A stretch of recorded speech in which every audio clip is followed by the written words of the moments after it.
কথা হচ্ছে মানে আমি বলছি যে দেশের কতগুলো মৌলিক জিনিস আছে, শিক্ষা, স্বাস্থ্য এবং পরিকাঠামো। যখনই কোনো যুদ্ধের জন্য করছেন আপনি তখন হয় টাকাটা ধার করবেন বা যে টাকাটা আপনি এইগুলোর জন্য খরচ করার কথা চিন্তা করেছেন সেগুলো সেই দিকে আপনি রুট করে দেবেন। সুতরাং সেই জন্য সবসময় দেশের জিনিসটা ব্যাহত হয়। এক, মুদ্রাস্ফীতির একটা প্রচণ্ডভাবে হয়, তার কারণটা হচ্ছে যে আপনি দেশের যে আপনার ডিফেন্স ইন্ডাস্ট্রি আছে অনেক সময় দেখা যাবে যে সেটাকে আপনি হয়তো সাহায্য করতে পারছেন না, কিন্তু আপনাকে অনেকটা আমদানি করতে হচ্ছে, সেটাতেও কিন্তু আপনার খরচাটা। তার কারণ আজকে যদি আমার সামনে যে কাগজটা আমি দেখতে পাচ্ছি, যদিও আমার কাছে যে বিদেশি মুদ্রা, বিদেশি মুদ্রা বা ফরেক্স ইংরেজিতে, সেটা হচ্ছে আমার 620 বিলিয়ন ইউএস ডলার, মানে 620 আছে, কিন্তু তা সত্ত্বেও আমাদের যে মোট অভ্যন্তরীণ উৎপাদন বা জিডিপি তার তুলনায় যদি ঋণের যে অনুপাতটা দেখি সেটা কিন্তু ভীষণই হাই, সেটা প্রায় 82%। এক, যদিও মুদ্রাস্ফীতিটা একটু কন্ট্রোল করা গেছে যে এখন 5 থেকে 6% আছে, কিন্তু আমরা এই যে তেল বা টেকনোলজি বা বিভিন্ন ক্ষেত্রে আমরা ভীষণভাবে এই অয়েল মানে ওপেক কান্ট্রিগুলোর উপরে নির্ভরশীল। রাশিয়া আমাদের সাহায্য করে হয়তো তেল দিয়ে, বা আমরা ইসরায়েল, রাশিয়া, ফ্রান্স, ইউএসএ, ইসরায়েলের উপর নির্ভরশীল। সুতরাং ইন্ডিয়া কিন্তু যদিও মানে 1960 বা 1999 থেকে আমাদের অর্থনীতি অনেকটা মজবুত হয়েছে, কিন্তু যুদ্ধ কখনো এসে যতই মজবুত অর্থনীতি থাকুক, যুদ্ধ কখনোই প্রথম একটা চয়েস হতে পারে না। এবং কখন আমরা যুদ্ধ করতে পারবো? নিশ্চয়ই পারবো। কখন?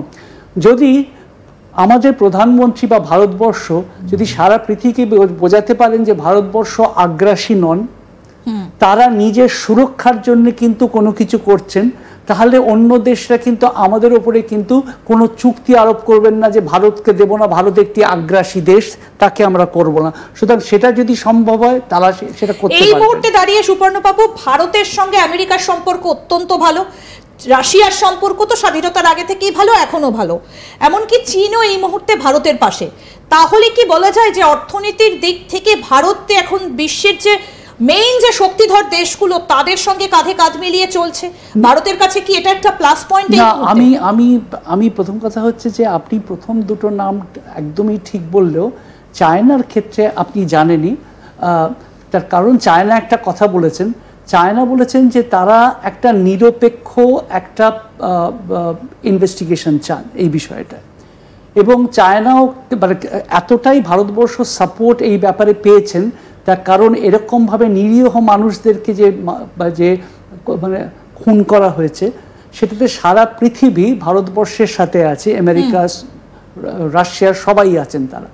কিন্তু চায়নাও বাধ্য হয়েছেন তাদের অবস্থান বদল করতে, কিন্তু তা সত্ত্বেও তারা কিন্তু বারবার বলছেন যে না, নিরপেক্ষভাবে করে দেখা যাক যে সত্যিই পাকিস্তান ছিল নাকি কোনো একটা ফ্রেঞ্চ আউটফিট তারা এই ঘটনাটা ঘটিয়েছে। সুতরাং পাকিস্তানকে যদি কোনোভাবে অব্যাহতি দেওয়া যায় সেটা চায়নার একটা প্রয়াস কিন্তু বরাবর থাকবে। কিন্তু যতই আমরা, ভারতবর্ষ খুব ভালোভাবে করছে, ইউনাইটেড আরব এমিরেটস বা জিসিসি কান্ট্রিগুলো ভারতবর্ষের পাশে তারা এসে দাঁড়িয়েছেন। কিন্তু এই যে প্রথম যে কথাটা দিয়ে আপনি শুরু করলেন ইন্দিরা, আমি কিছুতেই তার বাইরে বেরোতে পারছি না, তার কারণ আপনি প্রথমেই যেটা বলেছেন সেটা বাস্তব, সেটা সত্য। তার কারণ যে কোনো দেশের পক্ষেই তারা যুদ্ধের জন্য আজকাল আর পৃথিবীতে যুদ্ধটা এটা একটা প্রথম চয়েস হতে পারে না, যদি না কেউ বাধ্য হয় সেখানে করতে, এবং তার জন্য কিন্তু অনেক প্রস্তুতি নিতে হয় যাতে দেশের মানুষ, যেরকমভাবে 1965 সালের যখন জিনিসটা হয়েছিল তখন যেটা সামাজিক, আমি অর্থনৈতিকটা তো এই ডিফেন্সের এক্সপেন্ডিচার বেড়েছে, মোট অভ্যন্তরীণ উৎপাদন বা জিডিপি কমেছে, যেটা আপনি বলেছেন সেটা দিয়েই তারা বলেছেন। আপনি একদম ঠিক যে 1966 সালে যে এই যে আপনার একটা মানে এই যে ফুড ক্রাইসিস বা খাদ্যের যে একটা এরকম একটা ঘটেছিল, সেটা কিন্তু এই যুদ্ধটার জন্য কিন্তু এটা আরো বেশি বৃদ্ধি পেয়েছিল, এবং আমরা কিন্তু অনেকটা বেশি নির্ভর হয়ে পড়ি আমেরিকার জন্য। এবং পরে আমরা সবাই আমরা জানি যে 1974-এও কিন্তু রাশিয়ার থেকে বা সোভিয়েত ইউনিয়ন থেকে, এই ইউনাইটেড স্টেটস থেকে ইম্পোর্ট করা PL-480-তে গম ইম্পোর্ট করার ক্ষেত্রে। সুতরাং আজকে এইরকম যখন সবাই একসাথে থাকি, সবার মধ্যে একটা কনসেনসাস তৈরি করতে হবে এবং পাকিস্তানের মাটির থেকেই এই ঘটনাটা ঘটেছে সেটা প্রমাণ করতে হবে এবং তাদের প্রত্যক্ষ মদত আছে সেটা প্রমাণ করতে হবে। তাহলেই অন্য দেশগুলো ভারতের পাশে থাকবে এবং ভারতকেও দেখতে হবে যে দেশের যে ব্যাপারটা আছে, দেশের মানুষ 142.5 কোটি মানুষ, তাদের সুরক্ষাটা দেখতে হবে। তার কারণ যদি তারা যদি না খেয়ে মরেন, আমাদের রোমান্টিক চিন্তা ভাবনা করতে পারবো না। তুলনামূলক জায়গাতে আসি যে 1999-এ কার্গিল যুদ্ধ যখন হয়েছিল তখন ভারতের অর্থনীতিটা কোন জায়গায় গিয়ে পৌঁছেছিল, যদি আমাদেরকে একটু বলেন। জিডিপি কত ছিল, ফিস্কাল ডেফিসিট কত ছিল?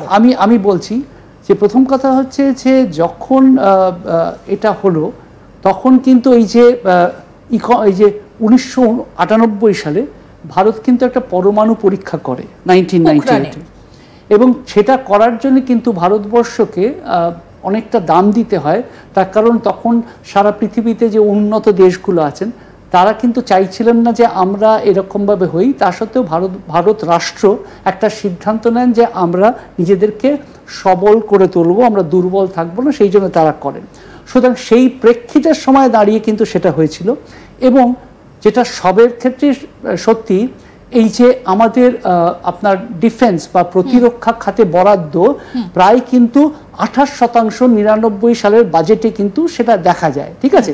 কিন্তু তা সত্ত্বেও সেরকমভাবে আমরা, যেটা আপনি বলছেন যে ফিস্কাল ডেফিসিটের কথা, রাজকোষ ঘাটতির কথা বলছেন, আমরা সেটা তাও অনেকটা সামলে উঠতে পেরেছিলাম। তার কারণ তখন 91 সালে আমরা সবাই অবগত আছি, 91 সালে কিন্তু ভারতবর্ষ ভুবনায়ন বা বিশ্বায়ন সেই লিবারালাইজেশন করেছিল এবং যে সেক্টরটায় আমিও কাজ করেছি বা কিছুটা জড়িত আছি, তথ্য প্রযুক্তি ক্ষেত্রটা কিন্তু খুব ভালো করে। সুতরাং এই যে দুটো, একটা হচ্ছে বিশ্বায়ন আর ভুবনায়নের পথে যে ভারত গিয়েছিলেন, এবং এই যে তথ্য প্রযুক্তিতে যে একটা বিপুল একটা মানে বৃদ্ধি পেয়েছিল, তাতে কিন্তু ফিস্কাল ডেফিসিটের জায়গাটা অনেকটা সেই শকটা কিন্তু নিতে তারা পেরেছিলেন।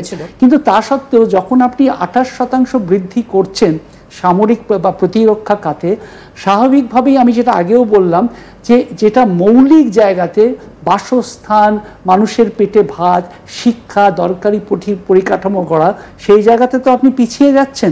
সুতরাং এই জায়গাগুলো আমাদের হয়তো করতে হয়েছে, কিন্তু খুব কপাল করে সেটা মাস দুয়েকের বেশি চলেনি।